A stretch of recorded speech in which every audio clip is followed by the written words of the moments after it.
When Prince comes to town, you expect him to bring an entourage. You expect him to be very cool, almost untouchable.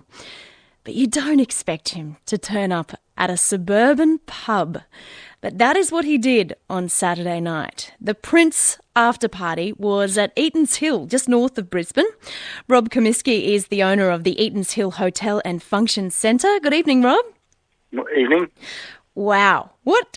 This must be a bit like a dream still to you, to have Prince play at your venue on Saturday night. Does it feel a bit unreal? It does. It feels a bit surreal. It didn't kind of feel real when it was happening. So I was kind of organising it, but going, I could need to pinch myself every now and then. We want to know the full detail of how this came to be.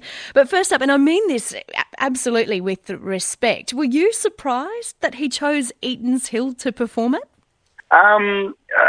It's always a surprise to see someone of his calibre play someone other than the entertainment centre. We are the largest hotel in Australia, but yeah, it's still a surprise that he's actually playing in our hotel. Yeah. So how did it come to be? How do you get Prince playing at your place on Saturday night? Well, I went to the races on Saturday and walked into a tent, and a mate of mine that I saw there just goes, "Hey, has Eaton's Hill?" Has Prince's people contacted you yet? And I said, I thought, well, is he being for real? He said, yeah, no, they rang me up this morning and they were looking for your number. I thought, he maybe a bit of a G up here. But anyway, and I thought, well, I better check into it anyway. So I rang our booking agent and I said to him, well, apparently Prince's people are after me. Can you ring up and find out what they want? And if it's a gig tonight, because I thought that might be on the cards too, if it is, my wildest dreams are, yeah, we can make it happen. And, sort of backing and throwing a bit all day, not really too much happening. Never thought probably thought it was about a 3% chance of happening. Then we got a phone call. They're coming over to have a look at, say, 6:30. But then they said, I don't know if it's going to happen. I don't think so. And then next minute, 8:30 at night, we get the phone call. Right, he's going to be over there at about after midnight, and we need to make it happen. Not a lot of preparation time for you, Rob, though.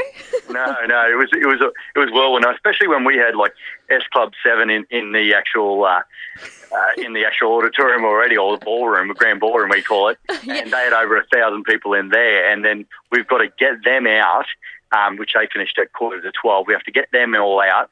Then we have to change the specs, because you can imagine the production is totally different for Prince than it is for S Club. Yes, so we had to pull all the production out at midnight, put all new production in. Then we had like the word had got out by that stage, and we've got other big bands calling up going, hey, we want VIP areas. We had to set that up, and then we had to contact the police to let them know, because we didn't know how big this was going to be or how many people would show up, because the word has just leaked out, obviously about this secret gig.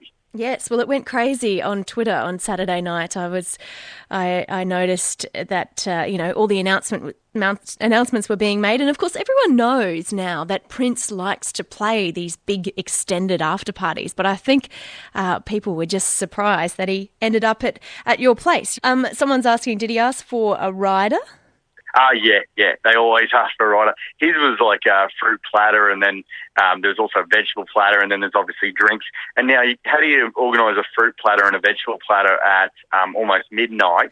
Is an interesting one that we went through. And luckily we've got a couple of kitchens and a couple of different chefs and stuff, so we got it done. But yeah, then there's a drinks rider, and then there's obviously backup bands, drinks riders. It gets logistics are out of control. And you mentioned that some other bands rang up and asked for VIP areas. Who are they? Well, S Club was having a after party upstairs, so they've said, hey, we want to come down, but we need a VIP area. And then we had Florence and the Machine, which are playing at the River Stage. They had 6,000 people at River Stage. They rang up and said, hey, we've heard about the gig, pretty cool, we want to come. Can you get a VIP area? So we put all this together on the fly, but yeah, it all worked out. It's really good. Okay, well, take us inside the room. Saturday night, what time did he get on stage, and what did he play? Well, they told me he'll come on about 12:30, and I thought, I don't know about that. I heard he comes on later, but he actually came on at 2:30 a.m. And our liquor license runs out at 2, so we had to stop serving alcohol. So it was just a room with people, no alcohol, and just they come on at 2:30, and he came off at 5, almost 5, just before 5 he came off. My goodness. So from 2:30 in the morning till 5 o'clock in the morning, was it enthralling, or by the end were you thinking, come on, get off the stage? No, I think everyone knew it was something pretty cool. When you've got about 800 people in a room that can fit, I think we can fit almost 2,500 in the same room, and it's just an intimate gig. You could almost reach out and touch him, and he's just interacting with the crowd. He just said all mobile phones away. You know, this is just going to be an intimate gig, and he just showing you what an artist he is. Like, he just works the room, and he just turns around and just controls everyone there and goes, I want the lights to do this, I want the keyboard to play like that, I want this, and they're all just going, yeah. And he's got some great backup singers as well. They've got amazing voices. What was the highlight of the night for you? I suppose, just having him there was a massive highlight. But the highlight would probably be one of his closing songs. I can't remember the name of it, but he did it a little bit different. It was awesome. Everyone loved it. Very cool indeed. Rob, I'm glad you had such a good night.